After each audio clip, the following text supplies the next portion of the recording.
Selamat malam saudara yang dikasihi Tuhan. Apakah malam ini Anda sudah menikmati dan berkumpul bersama keluarga di rumah untuk beristirahat? Namun sebelumnya mari kita mendengarkan renungan malam dari Pendeta Dr. Erastus Sabdono dengan topik Testimoni Dunia bersama saya, Yohana Ibrahim. Saudara, kalau di dunia ini ada barang bagus dan dibuktikan oleh orang-orang melalui testimoni, melalui kesaksian bahwa barang itu bagus, maka banyak orang akan berusaha memperoleh dan memilikinya. Kemudian barang itu menjadi mahal, apalagi kalau sudah mulai langka. Demikian juga dalam masa pandemi ini. Jika ada obat yang dinyatakan paling ampuh untuk mematikan virus COVID-19, maka obat tersebut menjadi barang rebutan dan akhirnya langka. Sehingga tidak mengherankan kalau harga obat tersebut bisa dijual berkali lipat. Namun, orang tetap bersedia membelinya. Kalau stok di Indonesia habis, orang mencarinya di luar negeri. Karena barang itu dianggap dipercayai bagus dan dibuktikan oleh orang-orang tertentu yang mempunyai pengalaman menggunakan obat tersebut. Jika obat atau barang tertentu, apakah itu kendaraan, jam tangan, tas, perkakas yang lain dikenal sebagai baik, bagus, ada testimoni, maka barang tersebut akan dicari orang dan diusahakan untuk dimiliki dengan harga berapapun. Nah, bagaimana dengan Tuhan? Ironis, di akhir zaman ini orang semakin tidak mencari Tuhan. Hal ini tidak mengherankan, sebab Alkitab sendiri telah memberi kesaksian bahwa pada hari akhir Tuhan makin tidak dicari dan surga makin tidak dirindukan. Ibarat barang, Tuhan dan kerajaannya telah menjadi murah, tidak dicari, tidak dibutuhkan. Tidak ada kesaksian atau testimoni yang jelas bahwa barang itu bagus. Ironis sekali. Inilah yang membuat banyak orang menjadi murtad. Banyak orang tidak mencari Tuhan dengan sungguh-sungguh. Banyak orang meninggalkan Tuhan.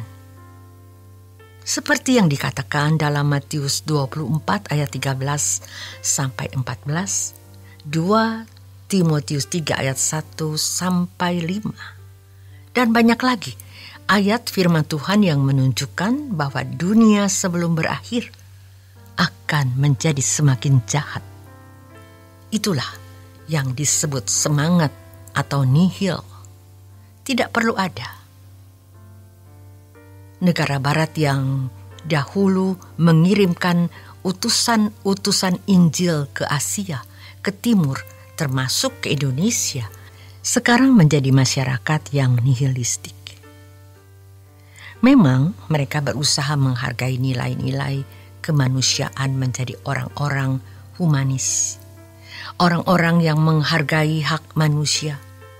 Tetapi Allah tereliminasi dan terbuang karena sudah dianggap bukan barang bagus, bukan sesuatu yang berguna. Inilah pengaruh jahat yang mempengaruhi banyak orang dan juga sedikit banyak mempengaruhi orang percaya. Bahkan teolog, pendeta, aktivis gereja pun tidak sungguh-sungguh yakin bahwa Allah itu berharga. Apa buktinya? Buktinya, mereka masih menaruh kebahagiaan pada hal lain, masih menaruh penghargaan kepada barang lain, dan menganggap bahwa barang itu yang melengkapi hidup. Dan tanpa barang itu, hidupnya menjadi kurang utuh. Kalau Tuhan berkata, kamu tidak dapat mengabdi kepada dua tuan, berarti kita harus yakin bahwa satu-satunya Tuhan yang dapat melindungi kita, satu-satunya Tuhan yang dapat menaungi kita, satu-satunya Tuhan yang sungguh-sungguh dapat menjadi kebahagiaan dan sukacita kita itu hanya Tuhan. Masalahnya, Tuhan tidak kelihatan dan tidak ada testimoni bahwa ikut Tuhan itu membahagiakan. Apalagi kalau melihat rohaniawan pun ternyata melakukan pelanggaran moral. Apakah soal uang, soal seks, atau soal-soal yang lain? Dan itu mengisyaratkan bahwa Tuhan yang dipercayai rohaniawan ini tidak membahagiakan atau kurang membahagiakan. Mengerikan. Kita bersyukur karena Tuhan berbelas kasihan kepada kita. Kita disadarkan atas kesalahan yang kita lakukan, kemerosotan, kemunduran kerohanian kita, dan kita tentu dipanggil untuk bertobat dan berbalik kepada Tuhan.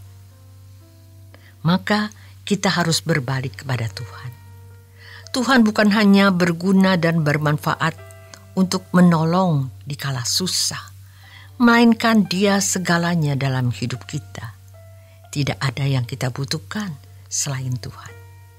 Sebenarnya begitu. Itulah sebabnya pemazmur bisa mengatakan, sekalipun dagingku dan hatiku habis lenyap, gunung batuku dan bagianku tetaplah Allah selama-lamanya. Seperti rusa yang merindukan sungai, demikianlah jiwaku merindukan Tuhan.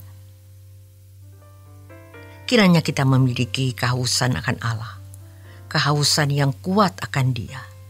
Jangan melihat testimoni-testimoni dunia, walaupun tidak diucapkan, tetapi testimoni-testimoni itu mengisyaratkan bahwa dunia membahagiakan, dunia melengkapi, dunia menyempurnakan sukacita hidup, dan itu menyesatkan.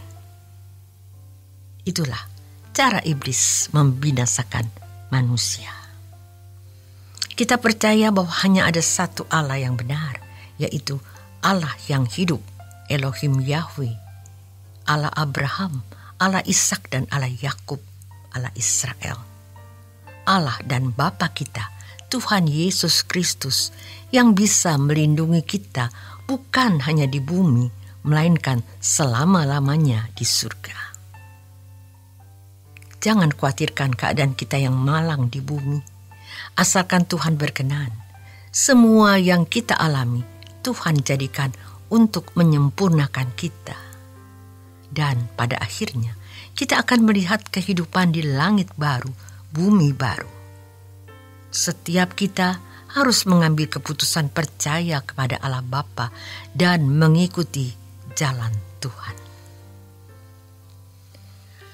Walaupun tidak diucapkan, tetapi testimoni dunia mengisyaratkan bahwa dunia membinasakan, dunia melengkapi, dunia menyempurnakan sukacita kebahagiaan, dan itu menyesatkan. Itulah cara iblis membinasakan manusia. Selamat menikmati malam Anda bersama keluarga. Tetap hidup bersama dengan Tuhan Yesus Kristus. Tuhan memberkati.